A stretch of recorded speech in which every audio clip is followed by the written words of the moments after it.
Breaking news చూస్తున్నాం. చిత్తూరు జిల్లా పొంగనూరులో ఉద్రిక్తత చోటు చేసుకుంది. పొంగనూరు మాజీ ఎంపీ రెడ్డప్ప నివాసానికి రాజంపేట ఎంపీ మిథున్ రెడ్డి వచ్చారు. దీంతో రెడ్డప్ప నివాసాన్ని టీడీపీ కార్యకర్తలు చుట్టుముట్టారు. పోలీసులు పెద్ద ఎత్తున మోహరించారు. పెద్దిరెడ్డిని అడ్డుకుంటామని గతంలోనే టీడీపీ శ్రేణులు హెచ్చరించారు.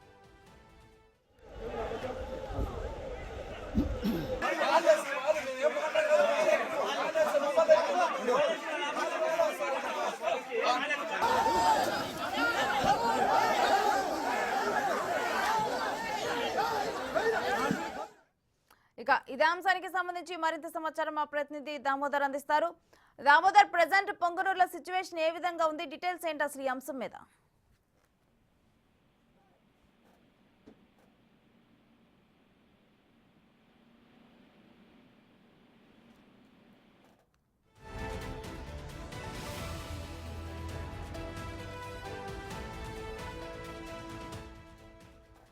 పొంగనూరులో ఉద్రిక్త పరిస్థితులు నెలకొన్నాయి. దానికి సంబంధించిన విజువల్స్ మనం బిగ్ టీవీ స్క్రీన్ మీద చూస్తున్నాము. టీడీపీ శ్రేణులు ఏ విధంగా ఇటు మాజీ ఎంపీ రెడ్డప్ప నివాసానికి వచ్చిన వారిని రెడ్డప్ప నివాసంలో టీడీపీ కార్యకర్తలు ఏ విధంగా చుట్టుముట్టారు. పోలీసులు పెద్ద ఎత్తున మోహరించారు. ఇక పెద్దిరెడ్డిని అడ్డుకుంటామని కూడా గతంలోనే టీడీపీ శ్రేణులు హెచ్చరించారు.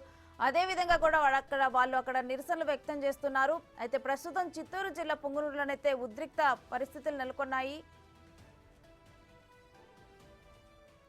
ఇక ఇదే అంశానికి సంబంధించి మరింత సమాచారం మా ప్రతినిధి దామోదర్ అందిస్తారు. దామోదర్, పొంగనూరులో అసలు ప్రెజెంట్ సిచ్యువేషన్ ఏ విధంగా ఉంది? రేణుశ్రీ ఎంపీ రెడ్డప్ప నివాసం మాజీ ఎంపీ రెడ్డప్ప నివాసం వద్ద ఉద్రిక్త పరిస్థితి నెలకొంది. ఉదయం అక్కడికి రాజంపేట ఎంపీ పెద్దిరెడ్డి మిథున్ రెడ్డి అక్కడికి చేరుకున్న నేపథ్యాన్ని ఈ విషయాన్ని తెలుసుకున్న తెలుగుదేశం పార్టీ శ్రేణులు పెద్ద ఎత్తున అక్కడికి చేరుకున్నాయి. తెలుగుదేశం పార్టీ శ్రేణులు ఏం చెప్తున్నాయంటే, గతంలో ఏదైతే గోపిశెట్టిపల్లి వద్ద ఒక ఫ్యాక్టరీ నిర్మాణం కోసం భూమి సేకరించారో నష్టపరిహారం విషయంలో ఇప్పటి వరకు ఏమాత్రం రైతులకు నష్టపరిహారం ఇవ్వలేదు. దీంతో పాటు గ్రామంలోకి వెళ్లే బాటను కూడా దున్నివేసి కంచె వేస్తున్నారు. ఈ నేపథ్యంలో ఈ విషయాన్ని తేల్చుకోవడానికి తాము మాజీ ఎంపీ రెడ్డప్ప నివాసానికి ఎంపీ మిథున్ రెడ్డి వచ్చాడని తెలుసుకుని అక్కడికి వచ్చాము. అయితే తమ మీద దాడులు చేశారు, రాళ్లు విసిరారు, కుర్చీలు విసిరారు. ఈ విధంగా తమ మీద దాడికి పాల్పడడంతో తాము కూడా తిరిగి దాడి చేయాల్సిన పరిస్థితి ఏర్పడిందంటూ కూడా టీడీపీ శ్రేణులు అంటున్నాయి. ఈ నేపథ్యంలో ఇరు వర్గాలు కుర్చీలు, రాళ్లు, సీసాలు విసురుకున్న పరిస్థితి. ఈ నేపథ్యంలో తెలుగుదేశం పార్టీ కార్యకర్తలకు ఇద్దరికి గాయాలైనట్టు తెలుస్తుంది. మరోవైపు వైసీపీకి సంబంధించిన కొంతమంది నాయకులు కూడా గాయపడ్డారు. మొత్తం మీద ప్రస్తుతం రెడ్డప్ప నివాసం వద్దకు ఏఎస్పీ స్థాయి అధికారితో పాటు ఇద్దరు డిఎస్పీలు, సుమారు 100 మంది పోలీసులు అక్కడికి చేరుకుని బందోబస్తును పర్యవేక్షిస్తున్నారు. ఓవైపు టీడీపీ శ్రేణులు పెద్ద సంఖ్యలో అక్కడికి నియోజకవర్గ వ్యాప్తంగా ఉన్న నాయకులంతా అయితే ఎట్టి పరిస్థితుల్లోనూ పెద్దిరెడ్డిని కానీ, ఆయన కుమారుడిని కానీ, అదేవిధంగా ఆయన సోదరుడు వీరెవరిని నియోజకవర్గంలో పర్యటించనివ్వమని అప్పట్లోనే తెలుగుదేశం పార్టీ శ్రేణులు హెచ్చరికలు జారీ చేసిన నేపథ్యంలోనే ప్రస్తుత పరిస్థితి కొనసాగుతుందని చెప్పవచ్చు. మొత్తం మీద ప్రస్తుతానికైతే ఉద్రిక్త పరిస్థితి కొనసాగుతుంది.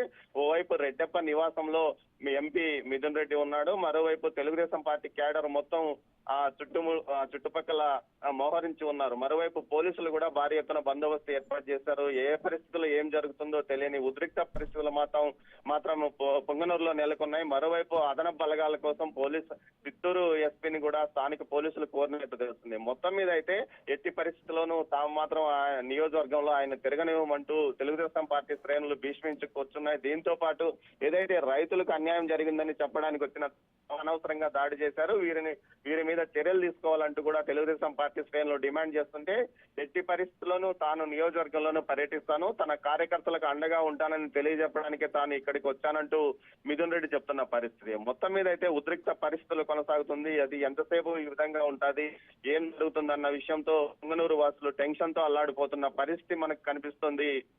Renusri. Right, thank you Damodar.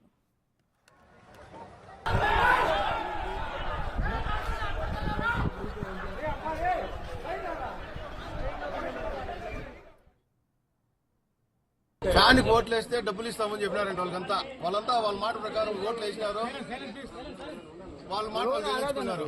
అందుకోసమని సామరస్యంగా డబ్బులు అడిగేదానికని ఇక్కడికి ఎంపీ గారి దగ్గరికి వస్తే వీళ్ళు ఆల్రెడీ మారిన ఆదాయాలు, బాటల్లో, రాడ్లు, ఈ కట్లు, తుంటకట్లు ఇలాంటివంతా తెచ్చుకొని, రాళ్ళు కానీ మూటలు తెచ్చుకొని ఎంపీ గారి ఇంట్లో పెట్టి మేము సామరస్యంగా రైతులతో వస్తా ఉన్నాం. ఏమింటే వాళ్ళకి నష్టపరిహారం కట్టిస్తామని చెప్పినారంట. అది ఏం దాని పరిస్థితి అడిగి కనుక్కున్నామని చెప్పినాం. ఇదే కాకుండా గోపిశెట్టిపల్లి దగ్గర ఒక ఫ్యాక్టరీ కడతా ఉన్నారు.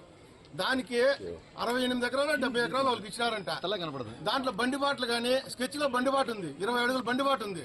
ఆ బండిబాటు కూడా దున్నేసి ఈ రోజు రైతులకి కనీసం టమాటా కాయలు ఎత్తుకోవాలంటే వాళ్ళు 10 కిలోమీటర్లు చుట్టేసుకొని రావాల. వాళ్ళంతా అడుగుతా ఉన్నారు మా పరిస్థితి ఏమీని. ఎంఆర్ఓ గారికి చెప్పినాం, అక్కడ కూడా దావా 20 అడుగులు వదలల్లా, ఆల్రెడీ స్కెచ్ లో ఉండదు, స్కెచ్ లో ఉండే దారే వదలమంటా ఉన్నది. వీళ్ళు ఫ్యాక్టరీ వాళ్ళు ఏమిటంటే మాకు ఆ రోజు ఉన్న కలెక్టర్ గారు ఇచ్చినారు, ఎంఆర్ఓ గారు ఇచ్చినారు, మినిస్టర్ గారు ఇచ్చినారు అని చెప్తా ఉన్నారు.